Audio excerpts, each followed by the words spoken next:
Halo has always been one of the most influential titles on the FPS genre as a whole, and with every new entry into the series, you can usually expect it to deliver, and not only on the story and the gameplay, but also the charm and underlying passion put into the game by its creators. Having played all the FPS Halo titles, I can safely say that Halo 5 Guardians, sadly, is the first to not live up to these expectations. Back in 2013, Microsoft got our hopes up with a trailer for Halo 5, and slowly released more and more information of a game that would tell a story like we've never seen before. They shaped up Halo 5 to be a masterpiece of complex storytelling, and the absolute pinnacle of the franchise in terms of narrative direction, with its story of hunting down the Spartan, the Master Chief. However, Halo 5 Guardians doesn't come close to feeling like the same game they marketed for all those years ago.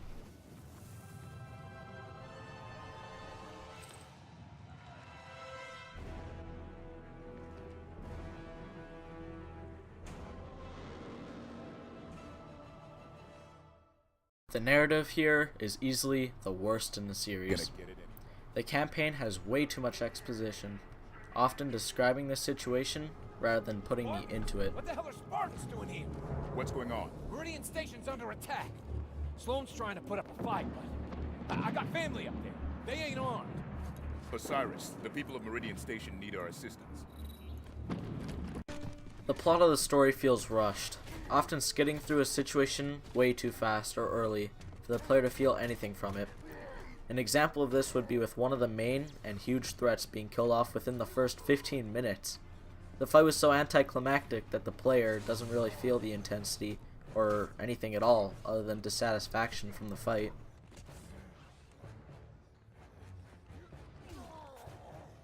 The story dives headfirst into a plot that, given the context of the previous games, would make absolutely no sense at all. In the previous games, Cortana is Chief's protector, guiding him through every situation and every battle. This is why it makes no sense for Cortana to suddenly be a power-hungry tyrant at the end of this game.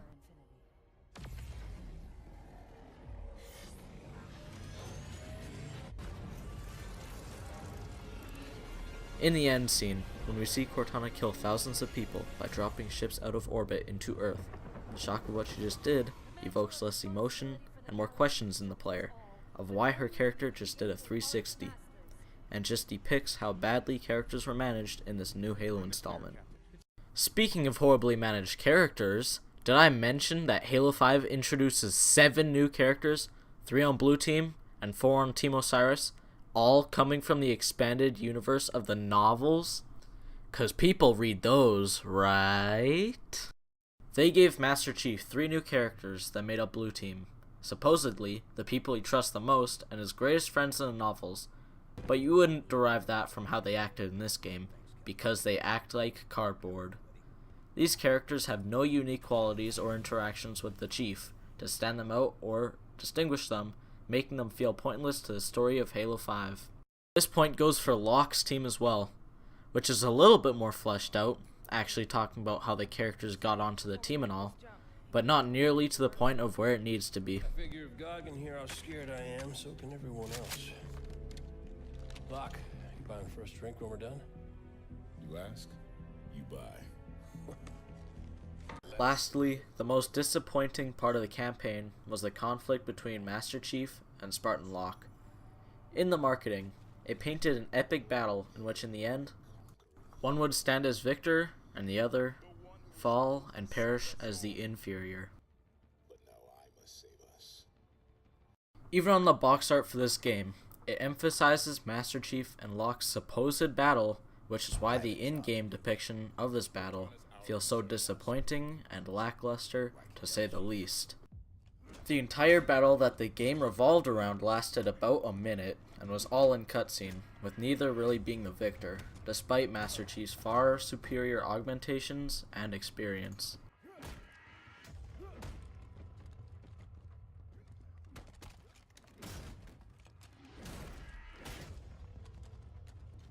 The only part of the story that I thought was good was the ending depicting a possible Flood return, which really doesn't make up for the rest of the game.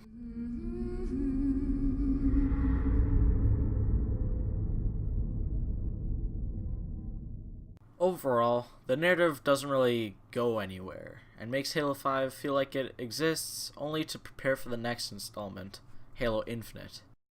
Unlike the quality of the story, the aesthetic of the game is very good, for the most part. Halo has always delivered in terms of dropping you not only into battle, but into a battle that takes place throughout a beautiful and intriguing landscape. Halo 5 does this as well, with the landscape feeling unique and very visually appealing to fight within, with my personal favorite being the capital city of the elite planet and all of its ominous statues and ancient ruins glory. Adding to the levels is the skybox, which looks just as good as the previous installments, and the addition of distant fights breaking out in the sky really helps immerse the player into the battle. On the topic of aesthetics, one thing that previous Halo games have absolutely nailed is the music, and Halo 5 is just as good.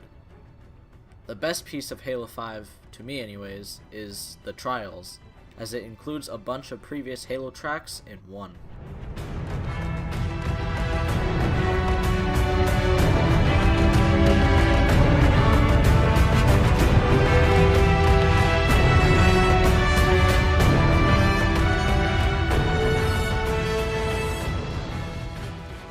With sound in mind, the voice acting is superb as always, with the voices of Chief, the Arbiter, and Locke really bringing out the essence of their characters. Like hell she is. An insult, to be sure, but one with a modicum of respect. Not so much hunting a Spartan, as I'm hunting the Spartan. The gameplay of the campaign is definitely an improvement over Halo 4's, but that does not mean it reaches levels that I consider good. Over the entirety of the campaign, you play as the Master Chief, the beloved and icon of the franchise, a total number of 3 times out of 15 missions. This hurts the game because players see it as the developers straying away from what makes Halo, well, Halo, and it isn't familiar to returning players of the franchise. Although there are 15 missions, that doesn't have anything to do with the game length, as I was able to complete the game in a mere 5 hours and 38 minutes, start to finish, and on the highest difficulty, the absolute shortest in the series for campaign. What I feel is especially cheap though, is that there's no split screen whatsoever, a feature that played a key factor into the success of the series. In past Halo titles, you could have fun with up to 4 people, all in the same location, on the same couch, with split screen. Now, in Halo 5, the most recent game of the franchise, when technology is at its best, they decide it would hurt the frame rate of the game too much to add this feature, not only hurting the sales of the game, but the community as well. Now, onto real gameplay. Within the length of the campaign, you fight this singular boss, the Warden Eternal, a total of 7 times. The Warden fight is cool the first time, but it is used so much that it feels like a chore by the last, demonstrating to the player that bosses really do not work in Halo. The Prometheans, one of the main enemy types, are definitely more fun to fight against than in Halo 4. This is due to the new addition of the Soldier class, which feels way less annoying than the Knights, behemoths that one-shot and teleported at random in Halo 4. Although Knights are not removed completely, they appear much less frequently, and aren't as sporadic, making them more fun to fight overall. Watchers are also not as common in this game, meaning they can't instantly revive any enemy or throw back your grenades as much, which is a plus in my books. With every rise comes a fall, however, and this fall can be seen when fighting the Covenant. Rather than equipping all the Covenant AIs with more and higher quality code, the developers decided to weigh down the engine with cannon fodder within the grunts. This makes the game less fun because instead of facing challenging encounters, you'll be facing a bunch of one-shot, one-kill enemies that do not offer the player much fun nor challenge.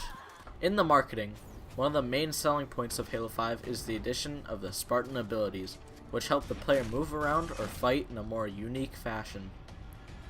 These Spartan abilities really add to the feeling of being an overpowered super soldier. However, there are some that are not used nearly enough to make them feel like a worthy addition.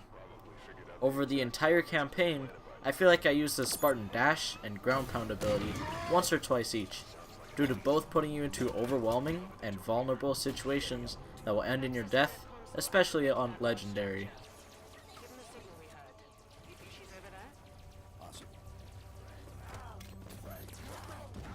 Another huge component added to the gameplay of the campaign is the ally system. In my opinion, these allies' AI is an interesting mechanic, but just do not work in practice. When I'm downed, which often happens on the game's highest difficulty by the way, the AI will pretty much stop whatever they are doing and run over to me to revive. Now, you would think this is good, but this actually hurts the gameplay, because you want the AI to kill the enemy first, then revive you when it is safe, instead of them running to you and suiciding because all the enemies focus on them, resulting in some frustrating moments to say the least. Clear that turret. On it! Okay. Give me a hand. I've got you, Chief. Need a hand here.